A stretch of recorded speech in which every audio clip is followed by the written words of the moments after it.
So first we'd like to call up Lieutenant John Horrell, Captain Bill Phelps, and Master Fire Paramedic Sean Kramer.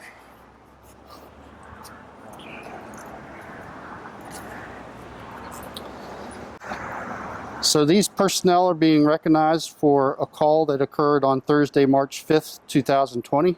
They responded to a bus stop near the Rio Mall for a patient who had reportedly fallen. Bystanders stated that the patient had fallen while crossing Washingtonian Boulevard. The bystanders state that they were able to help her up and assisted her back to a bench at the bus stop where they called 911 for assistance. Engine 732 and EMS 703 arrived on the scene as first responders and began assessing the patient. Upon the initial assessment, crews found the patient to be nonverbal and incoherent. The crew performed a rapid trauma assessment and found no traumatic injuries. Mech 731 arrived on the scene and the crews continued a thorough assessment. Working together, crews noted that the patient would track their movements but could not communicate with them. The crews also noted that the patient presented with a right-sided facial droop.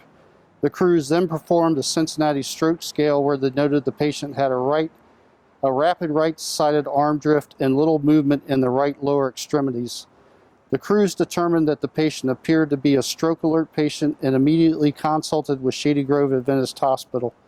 En route to Shady Grove, Master Firefighter Paramedic Kramer was able to obtain an EKG and blood glucose as well as establish an IV, all within a 5-minute transport time. Upon arrival to Shady Grove Adventist Hospital, the patient was immediately taken to the CT scan. Due to a thorough assessment by the crews on the scene, they were able to see past the fall and recognize the signs and symptoms of a stroke. At Shady Grove Adventist Hospital, the patient was confirmed to be experiencing an ischemic stroke and was administered TPA very quickly and thereafter had great reperfusion of their brain. Thanks to the actions of the bystanders, the assessment and treatment of the crews on the scene, and the interventions performed at Shady Grove Adventist Hospital, the patient was provided with the best opportunity for recovery. Well done, guys.